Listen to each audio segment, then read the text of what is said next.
All right, hey now, it's the Rob from 106.1. Rob, wait. What? This is post to post. We got to do something big, something out there. What were you thinking? Ladies and gentlemen, boys and girls, children of all ages, Town Square Media and 106.1 KISS FM proudly bring to you your podcast champions of the world. He's the R to the O to the B. I'm STEVE. We are your hosts with the most, bringing you everything wrestling related from post to post.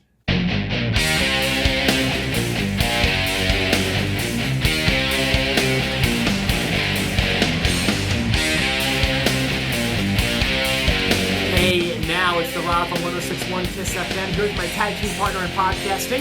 Hey guys, it's me, Steve. We're contributor to 106.1 evansville.com. And we've got a big news story this week. It kind of broke over the weekend. In fact, ramifications still being felt about this announcement. I've even seen a journalist lose his job over the deal or get banned from UFC for life. 3 of them. 3 of them did? Yes. Yeah, I forget the guy's name. It was kind of a weird name, but yeah. So let's just go ahead and talk about it. So It's a bit more MMA and UFC than we're used to, but I feel like this has a big wrestling crossover news appeal to it. Brock Lesnar was announced to be part of UFC 200, and that's coming up in July. July 9th. I know you're a bigger. Oh my goodness. Okay, yes. July 9th. Interesting. Nevertheless, we've got a huge announcement with Brock Lesnar going to UFC July 9th, UFC 200. Obviously, they're trying to make 200 a very big pay-per-view event, and they get one of the biggest draws in the history of the sport. Whether you like to admit it or not, Brock Lesnar is one of the biggest draws to hit pay-per-view. I mean, he's up there with Tyson.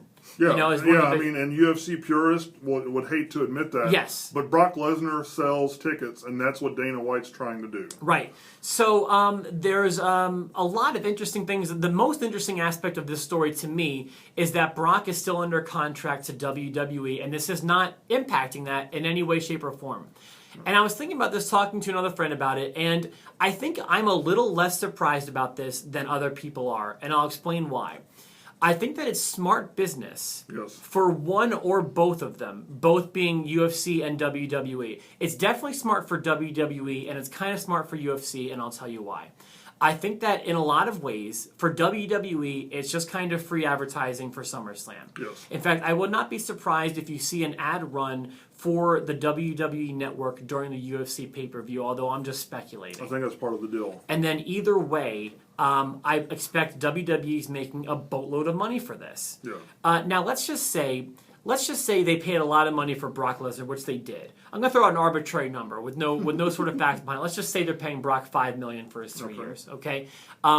If you could have him be exclusive to you for 3 years for $5 million, or you could have him do one off on a UFC and they're covering $500,000. All of a sudden, that makes your return on your investment much better, in my opinion. Lowers your cost. And so unless he gets really hurt at UFC, this will not have a negative impact on his SummerSlam match. Yeah. I don't believe wrestling fans really care if Brock wins or loses at 200. It will not affect the quote-unquote buy rate of SummerSlam. Yeah. Right? Exactly. Yeah, the only way this can hurt Brock Lesnar himself is if he gets hurt and can't perform at SummerSlam. Right. Even if he loses, he's still winning, in my opinion. But otherwise, a win or a loss, it's not going to hurt WWE. It's not going to hurt UFC. So him being there is a win-win-win. I agree. Go ahead. I was going to say, I think Brock Lesnar is kind of an olive branch from WWE to UFC to start a friendship, where maybe they may bring Ronda Rousey over in the future. Yeah. I think it's going to start that relationship where they can cross-use talent that is interested in that. And really, I don't see why they can't. You know, the crossover audience, there's something to be said for it. While they'll both admit it's not humongous like people think it is because it's both kind of in-ring fighting, for lack of a better term, you know, it's like I don't think that it will make UFC come off less legit if Ronda Rousey's at WrestleMania. No, not at all. Likewise, it won't change WWE's outlook on Brock if he loses at UFC 200. Yeah. And like if other guys like CM Punk, let's just assume he was under contract to WWE and he is dying to fight in UFC, why can't that happen? Yeah. We can be friends. Like back in the day when like Ken Shamrock would come over, they'd be happy to shout out UFC, you know, because they're really not the same thing. I don't go to UFC to fill my wrestling need. Yeah. Like UFC is more of a real sport to me. I almost go to it for like more of a football feel, Yeah. like a real competition than I do for wrestling. Wrestling is theatrics and it's fireworks and it's characters and it's over the top. That's not what UFC is. Well, UFC's kind of getting there. I mean, they've got a couple of characters, and those are the guys that sell tickets. Yeah. So I think Dana White has kind of quit seeing WWE as competition and maybe as a tool for publicity. They both should look at each other as friends. You're absolutely Yes. right. And maybe that will be happening with this. Yeah, I'm hoping so. The one thing about Brock that this has really become clear to me, and it's something that tarnishes his legacy to me a little bit. Like, he has great matches, he's a huge draw, and like you'll never take that away from him. But the one thing that he's missing for me to be like one of the all-time greats, I'm talking about like a Flair, a Bret Hart, a Shawn Michaels, is he is so clearly money motivated. Yeah. And his heart isn't in wrestling, his heart is wherever money goes. Yes. And that's one thing that I kind of don't like about Brock, but I don't want to come off as negative. I mean, money makes the world go round. Sure. You know, we're all motivated by money, obviously. But, you know, like with Brett or Shawn or Flair, I just felt like they want to be a champion. They want to be respected more so than Brock does. Brock wants to win because Brock wants to make money.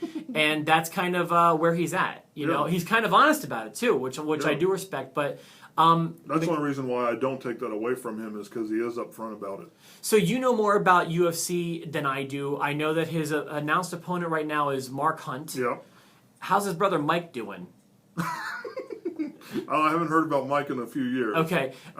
So what is Mark? What's his story? Mark's legit. He's got a 12-10 record, which isn't impressive. He's had quite a few knockout wins recently. So this will definitely be a strong, hard-hitting, maybe last 1-2 round fight. It's going to be in there. It's going to start and it's going to go.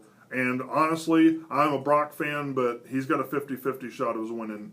It just whoever lands that first big shot. But Mark Hunt can definitely put Brock Lesnar down. Okay, so let us know what you think. I'm going to go ahead and just right now, I'm going to say Brock wins. Yeah, I've already told my UFC crew that Brock's going to have a first-round knockout. Really? Which isn't a popular opinion, but okay, that's cool. what I'm going with. Well, listen, we've got we'll keep you up to date with everything happening with this huge story about Brock going to UFC 200.